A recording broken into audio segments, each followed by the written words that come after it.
starting. All attendees are in listen-only mode.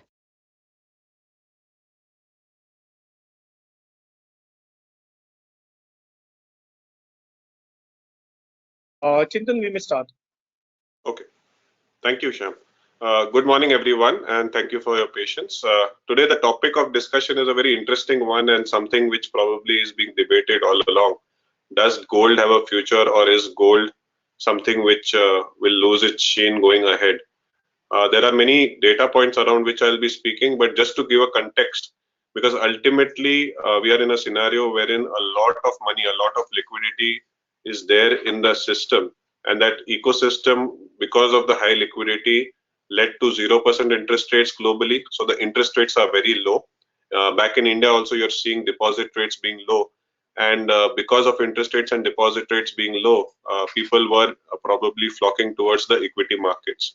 That led to a very big rating across the globe in the last 18 months on equity markets doing well. And we all, in some sense, have been beneficiaries of equity markets doing well across the board. Along with the globe, India has also done exceedingly well. In fact, in the last 1 year, India has been the best performer. Even if you look at from a returns perspective till about a week back, India's or Nifty's performance was better than that of even Nasdaq. Nifty was up 38%, Nasdaq was up 35%. So the kind of outperformance that we've seen is significant in India. It has not been seen in many other countries like Brazil, etc. have been in fact marginally negative. And China and Hong Kong, of course, we know have also had a very big correction. So from an equity market standpoint, the last 18 months have been very good.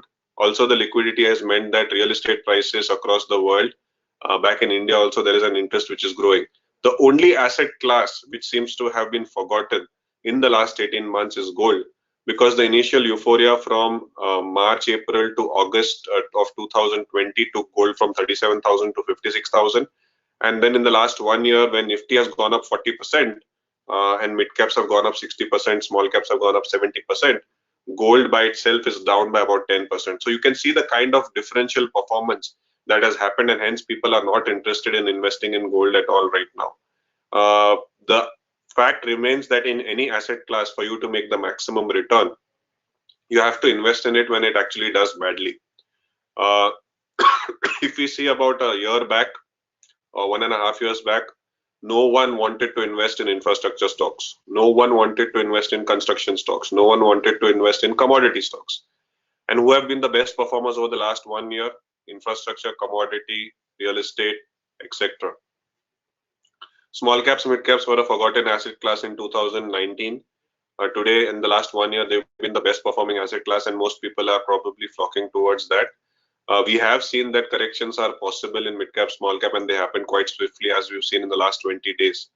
It is at this juncture that all of us should look at our overall asset allocation, and hence this call is perfectly timed to help us decide what this asset allocation should be. We firmly believe that an investor should have a very good balanced diet or a balanced portfolio.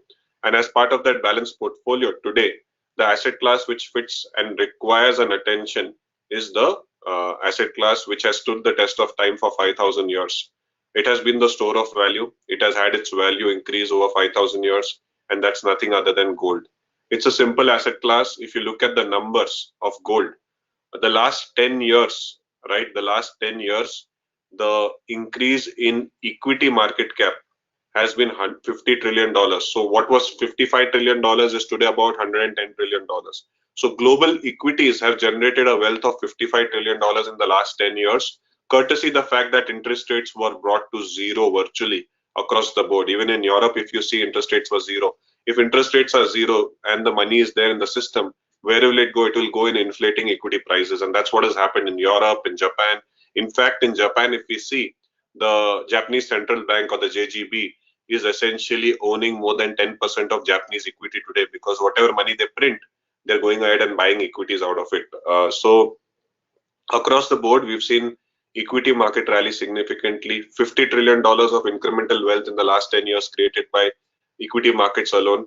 And what is the available gold in the world, which is mined for the last 250 years? The total available gold mined for the last 250 years is only about $11 trillion. Out of that $11 trillion, $8 trillion is locked in terms of jewelry, which the Indians would have, or the Chinese would have, or the world would have, and the central bank backing gold, or the central banks owning gold. That gold is not going to come in the market. So practically, the float of gold available in the market is $3 to $4 trillion only at today's prices, and hence the case for gold doing better over the next 5 to 10 years. Also, just to put it in numbers, the global debt is $200 trillion. The global equity, like I said, is $100 trillion, and gold is about $11 trillion total, out of which only $3 to $4 trillion is available for trade. If we see all this landscape, it is a no-brainer that all of your investors should have gold as a core allocation, and that core allocation should be at least 10% of their wealth right now. Why do I say so?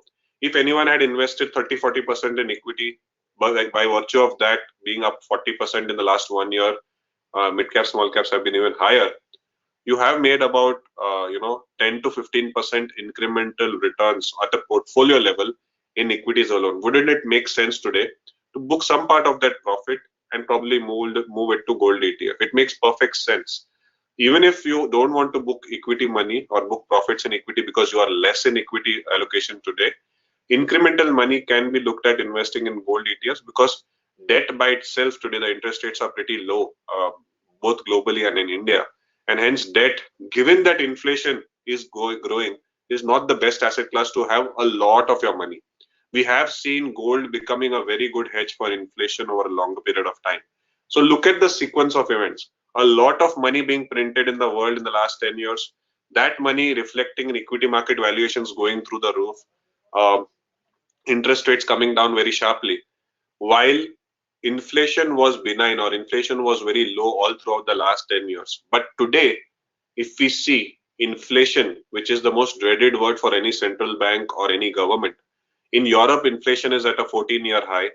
In US, the latest print of inflation came at a 30-year high. Maybe it is transitory, maybe it will mellow down, but the fact is that in inflationary scenarios, we've seen gold doing well. 1970 to 1980 was a significantly high inflationary scenario. Gold went up from $40 to $600, almost a 15-bagger. It beat equity markets at that point of time. 2000 to 2010, gold went up from $600 to $2,000. It beat the global equity markets as a whole by growing about 3 or 3.5 times in that 10-year period. After a 10-11 year period right now, from 2010 to 2011, gold has had a consolidation globally, right? In India, gold prices have gone up from 33,000 last 10 years to today about 48,000 or 49,000. But that is mainly because rupee has gone from 45 to 75. So from an Indian context, while gold has given returns, it's mainly because rupee has depreciated from 45 to 75. But globally, gold 10 years back was $2,000, and today also it is $2,000. So in India, we have the twin benefit of getting advantage of gold prices going up, because there will be a 10-year consolidation, and we expect gold prices to go up over the next 5 to 6 quarters. And also, if rupee depreciates, we've seen dollar index go up to 96, 97, which essentially is at a 12-month high or a 52-week high. So when dollar appreciates, right, it essentially means that risk asset classes tend to be a bit more volatile. We've seen that happening in US alone. So the correction in equity markets in the broader markets that we are seeing in India, where the small cap, mid caps, many of them have corrected by more than 20-25%. That's also happening in US. And so it gives us a precursor that it makes sense to book some part of the profits and move towards the safety of gold. Even if gold corrects in sympathy with the equity markets, the correction will be very, very less. If you see the last, in fact, 2 to 3 weeks, equity markets have corrected by 8 to 9%, while gold has actually not corrected at all. So the correction in gold will be lesser, and it could be the first asset class to pick up. We saw that happening in Jan, Feb, March of 2020 as well, wherein the equity markets corrected very sharply. Gold did correct, but not as much as equity markets, but it was the first to rise because it's the safe haven investment. So as part of your investors portfolio, as part of your overall allocation, it makes perfect sense today to have at least 10% in gold via the gold ETFs. And as we know, the ICICI Prudential Gold ETF has been a preferred choice for most of the investors in general, to participate in the gold markets, and it is something which we believe should be part of every investor's portfolio. Uh, Whether you book profits, whether incremental money comes into gold, that does not matter. But what we know for sure is that after 10 years of consolidation, gold is something which should probably do well for the investors over the next 5 to 8 years, especially at a time when equity market valuations are a bit stretched. Um I wouldn't say that Indian equity markets can't do well over the next 2 3 years, but the returns will be moderated, the volatility will be high. So hence it makes sense to park some of the money into gold as well. It will help you hedge the portfolio, bring a good balance to the portfolio. And that's what ultimately wealth creation is all about. You basically invest in an asset class which undergoes a bit of a correction, which undergoes a bit of a consolidation, and then you make money out of it. So today, that asset class is obviously gold, and we firmly believe the gold ETF should be part of every investor's portfolio.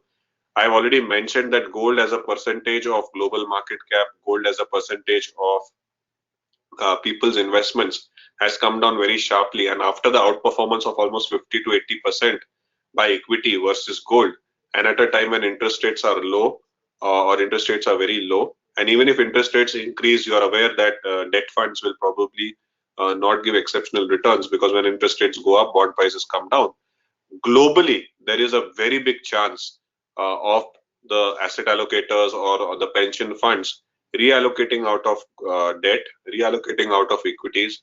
And even if a trickle comes into gold, it can be a very big fillip for gold. So think about it, that $200 trillion of debt, $100 trillion of equity, an asset allocator or a pension fund moves even $1 trillion out of each of these two asset classes, which is insignificant. $200 trillion debt may say $1 trillion is insignificant. $100 trillion market cap may say $1 trillion is insignificant.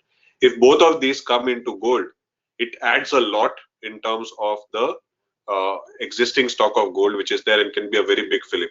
So today we are probably underestimating the ability, or the underestimating the force which liquidity can have in an asset class. We are seeing to an extent, the blockchain technology or the cryptos, that the money has basically gone. We don't understand. I don't understand blockchain that much, or I don't understand if cryptos, will be there or not there. The legal standing in India is still, being created.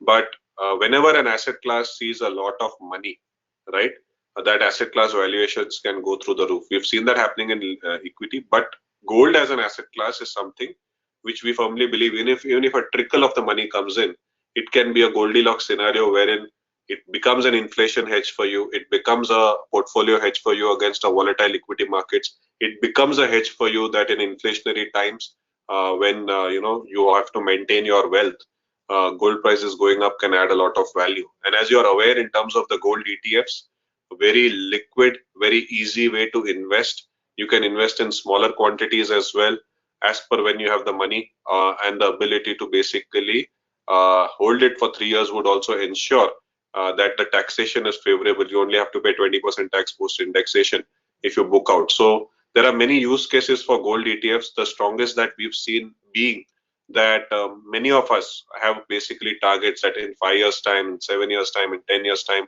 there would be a function in the house which would require probably gold jewelry to be bought. And if that gold jewelry has to be bought, why spend or create a physical asset of gold today? Why not just invest in a gold ETF? It is a secure way. You don't have to worry about the security of gold. You don't have to worry about the purity of gold. You don't have to worry about the designs and the making charges which otherwise would be entailed in buying jewelry today for something which you'll need 5 to 8 years time down the line. And 5 to 8 years down the line, the scenario may be different in terms of the cultural practices that are there or the preferences that are there for the functions that we are going to have. So today, if we see, it is sensible to have the gold ETF as a good or the best way to invest in gold as an asset class. And especially from a timing perspective, since gold as an asset class has been such an underperformer, it's been the biggest underperformer for the last decade. It makes perfect sense to have at least 10%. It will ensure three things, like I said.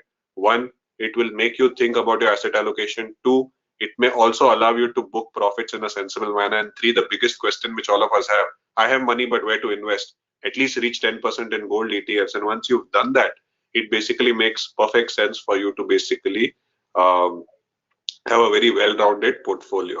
So with that, probably I will stop the conversation and we'll be happy to answer questions if any. Shyam, would there be questions?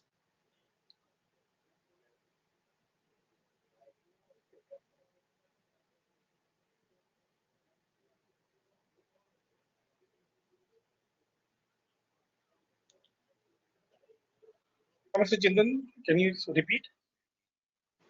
Yeah, would there be questions around the gold Yeah, ETF or we have a couple of questions. I'll just read out to them. Just a general note. Dear participants, to ask any questions, please click on the question mark icon on your screen and type in your questions. I repeat, please click on the question mark icon on your screen and type in your questions. So you have a first question. He's asking what's the difference between a gold ETF and a gold bond, and which would be preferred? Sure. So gold ETF and gold bonds, I'm assuming this is referring to the sovereign gold bonds, are both good ways to invest. The sovereign gold bonds, as you are aware, allow investors a taxation advantage because after 8 years they are tax free, the capital gains on that, but you have to hold for 8 years. They are not the most liquid on the exchange. So as part of your asset allocation, if you want to invest temporarily in gold, then the gold ETF is suitable. So if you have a less than 8-year view on gold, I would say gold ETF is a sensible way to participate. You have enough liquidity. There are no restrictions. As you are aware, in sovereign gold bond, there is a restriction of 4 crore per person as an investment. And like I said, it has a less liquidity and it has an 8-year, so to say, you have to hold it for 8 years to get the tax-free status. Against that, the gold ETFs are a sensible way from a asset allocation perspective because today you book profits in equity and move to gold ETF, and then when there is a correction in equity markets and you want to move back, the gold ETFs can be liquidated pretty much within any amount, and you'll get the money in 2 days, 3 days time. So I think from a asset allocation perspective, if someone wants to invest in gold and keep the fluidity or liquidity high, then the gold ETFs works well. But if someone has an 8-year horizon and wants to invest in gold, then the sovereign gold bond is also an option which can be looked at. It is illiquid and it will require you to hold it for 8 years for the taxation benefit. But it is something which, if you are clear that you want to hold for more than 8 years, then the sovereign gold bond. But anything less than that, and as part of asset allocation, if you want to keep it liquidity high, then I would say the gold ETF is a sensible and a better way, both the gold ETF and the gold fund of fund. Is there any locking period for gold ETF? No, so for ETFs in general, that's the nature of the business, and that's why ETFs are getting more and more popular. There are no entry loads, there are no exit loads, there are no lock-ins. You just basically simply choose the index which you like. If you want to participate in all 500 names, you have that ETF. If you want to invest in gold, you have that ETF. If you want to invest in low volatile stocks, you have that ETF. You just go on the exchange, buy, buy, and then whenever you need to sell, you can sell them as well. So there are no lock-in requirements in ETFs, and that's what makes it, or it has made ETFs the most popular way of investing for investors across the world. Our next question is asking, there's a perception that if other markets and economy is doing well, then there may not be much increase in the price of the gold. Your views on that? Sure. So it's a very good question, and that's what brings me to the moot point.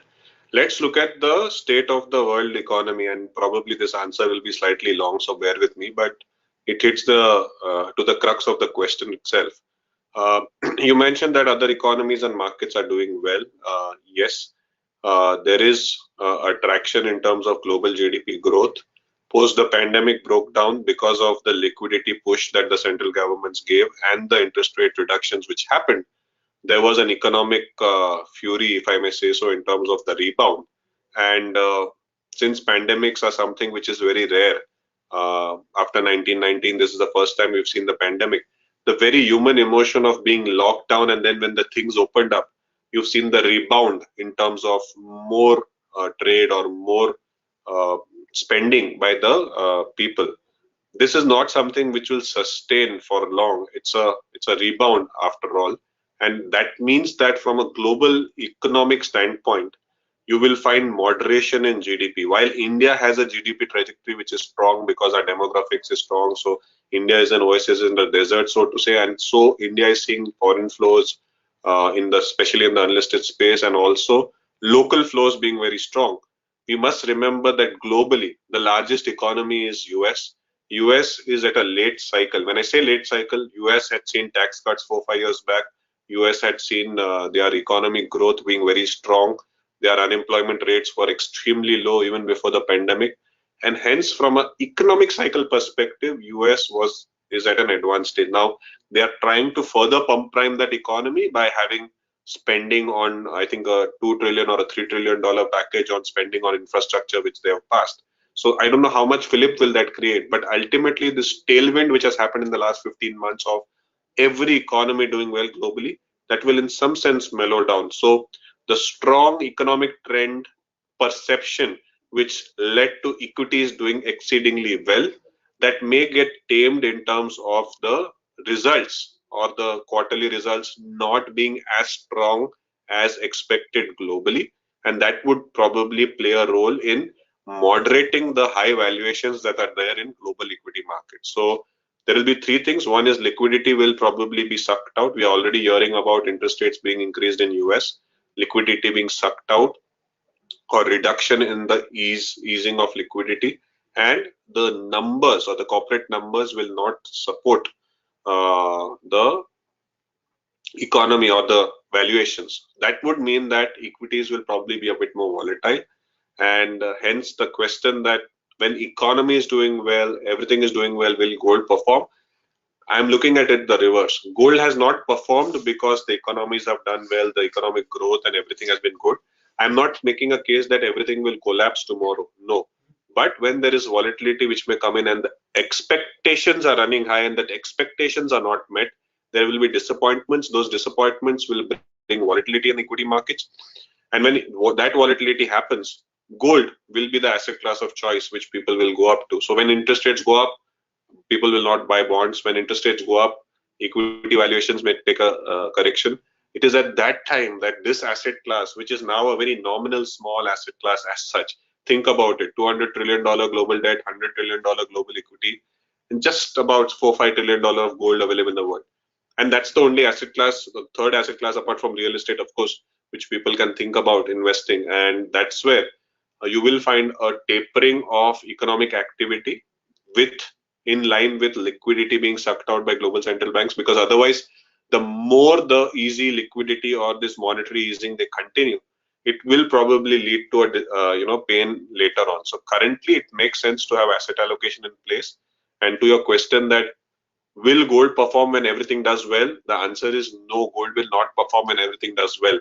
But to expect that everything will do well the way it has done in the last 18 months itself can be a bit of a challenge. And hence, in the last 18 months, if you have made 50, 60, 70, 18, 100% gain in equities, why not take out 10, 20, 30% out of it, park it in gold?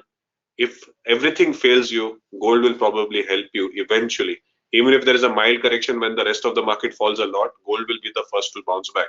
And hence, as part of asset allocation, I would say, given the juncture in which we are, where there is so much uncertainty in China, uncertainty in US, Europe, none of us speak about today, but Europe has its 4, 5, 6 year cycles wherein some country of Europe goes into trouble. Today, obviously, because of the steroid of liquidity, there is no country which is seemingly in trouble, but it's something which is a steroid of liquidity driven, let's say, euphoria which is there. That has to probably moderate at some point of time.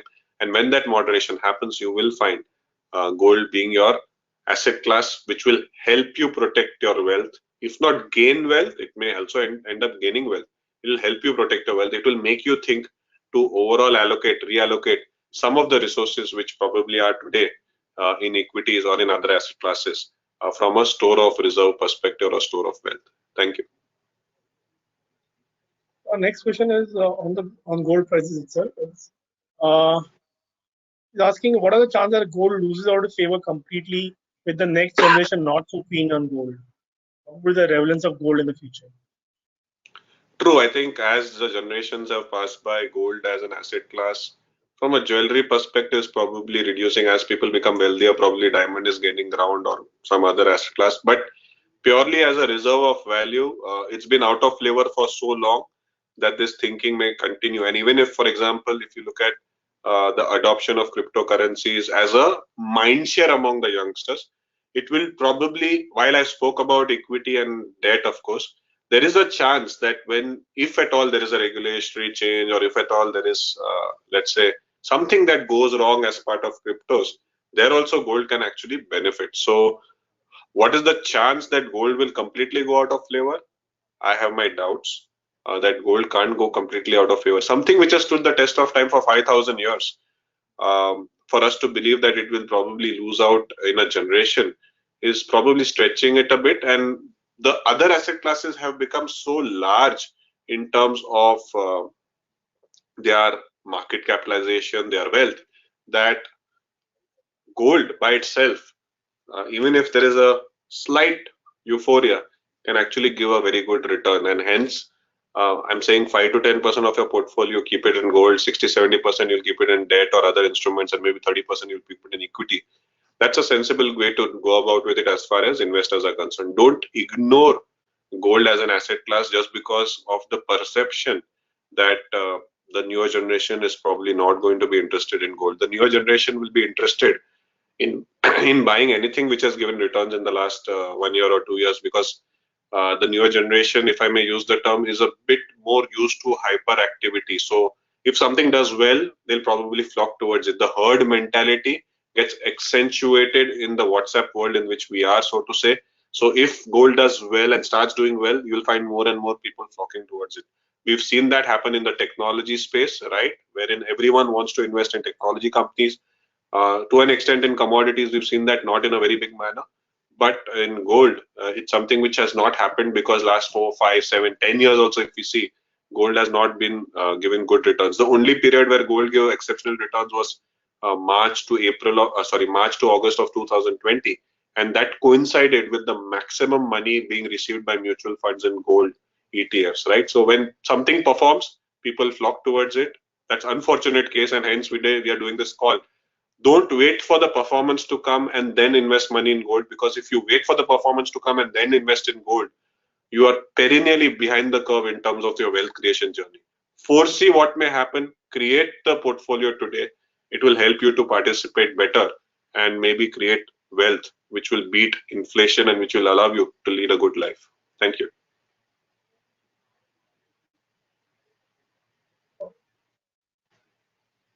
Our next question is about how is the prices calculated for gold, both buy and sell, gold ETF. Yeah, so the gold ETF prices from buy sell perspective was pretty much a convergent price from a LBMA standard. So there is a global standard called LBMA, London Bullion Metal Exchange. On top of that, you have your currencies and whatever charges which are there in terms of the currency exchange. And that currency exchange price brings you to the landed price in India. And on the landed price in India, the gold ETF is basically traded. So that's pretty much a formula which is well established. It's essentially the, let's say, the rupee denominated international price at which the gold ETFs are bought and sold. And so it's a very, let's say, transparent mechanism by which you don't have to worry about, the pricing part of it. It's reasonably liquid and large in India, so that also you don't have to worry. And it's something which most of the time, the physical market, if it is tight, the physical market can trade at a premium. But the gold market as such on a gold ETF platform is tracking the international markets, and the prices are pretty much in line with what the international market is converted into rupee at the GST component. And that's basically how the calculation of gold happens on the ETF front. We come to the last question.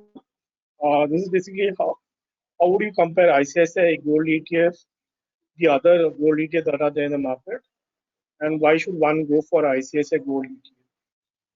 Sure. So, like we always say that in India, financial instruments are anyways very rare. You have 4 or 5 options within gold ETFs which are there in India.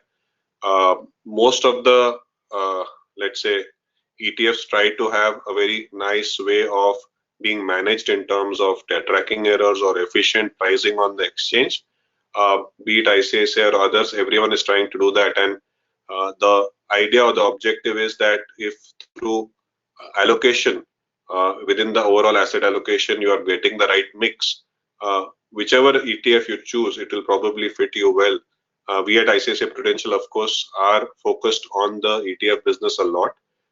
We basically also have the Gold FOF and the Gold ETF, being very steady. And our objective is that the investor should be guided well. So from a ICICI standpoint, it's not just about you investing in our ETFs, which we are very happy, but the kind of interactions that we would have and the kind of advice that we would be able to give to you, that would also add a lot of value. So if you're associated with the brand and if you're associated with the advice which comes with the brand, I think that will create a differentiating factor for you. Apart from the fact that, okay, from an expense ratio perspective, we'll be low, from a tracking error perspective, we'll be in line with the industry. So all of that is fine, but it's more about getting the right advice, which will probably help you become, wealthier, which will also play a big role in terms of the brand attachment and the association which your investors will have with us. So that's, I think, a very strong selling point, because we are counter-cyclical in our approach. We believe in rationality and rational thinking, and that's where, while the products are managed from a efficiency perspective and they are low cost, I think the lowest cost in the market, you would also find that the advice which you give to investors will also bring a lot of value to your clients. Thank you. I think that's it. We don't have any more questions. I would like to thank you for coming over here and explaining Gold ETF in a very simple and a proper manner. Thank you, all viewers. With this, we'd like to do. Any last closing comments you'd like, Mr. Chintan? Yeah, sure. Thank you. Thanks, Shyam. Thank you for your questions as well, team. I think they were very insightful questions and cleared some of the things which I would have missed out in this earlier discussion. I'll just summarize the discussion in the following way. Human beings have a tendency to basically flock towards high performers. So you will typically find if someone does well, even in sports, we will basically feel happy about it and praise that person. If something does badly or someone does badly, we'll probably move away from it. That also works in the financial world, wherein, be it in 2013 or 2020, when markets are corrected over cheap, we basically went away from equity markets while we should have put money in that. Gold is a classic example where for last 10 years it has done nothing, virtually nothing. 10 years back, gold price in India was 33,000. Today it's 47, 48,000. So in 10 years, only 40-50% appreciation. Even that 40-50% appreciation is not bad, given that interest rates are low today. But if we just compare, it has been the worst performing asset class today. And just the numbers which I said, that today, if you see so much money in global debt, $200 trillion, $100 trillion plus market cap globally, and gold availability is only about $4 to $5 trillion as a guesstimate. Even a bit of a switch in thinking away from real estate, away from equities and bonds, and of course the entire animal of cryptocurrencies, which we can't understand that clearly what is going to happen. It's something which is new for all of us. If that shift happens, then gold can be a very good asset class, and hence I would strongly recommend that each of your investors should have at least 10% in the ICICI Prudential Gold ETF as an allocation. If someone has a more than 8-year view and wants to allocate, then like the question that comes, sovereign gold bonds can be looked at. But from an asset allocation perspective, if someone wants to invest, then ICICI Prudential Gold ETF and the Gold Fund of Fund are something which is serve well from a long-term wealth creation perspective. It will protect wealth. It will help you participate if inflation goes up in terms of being an inflation hedge. And more importantly, it will make you think about protecting or let's say booking profits in equity where probably you made a lot of money and moving out. So this is essentially a good summary of what we've discussed. Thanks a lot, Shyam. Thank you for the team for arranging this call and giving a valuable time. Thank you. Thank you, everyone. With this, we call the webinar close.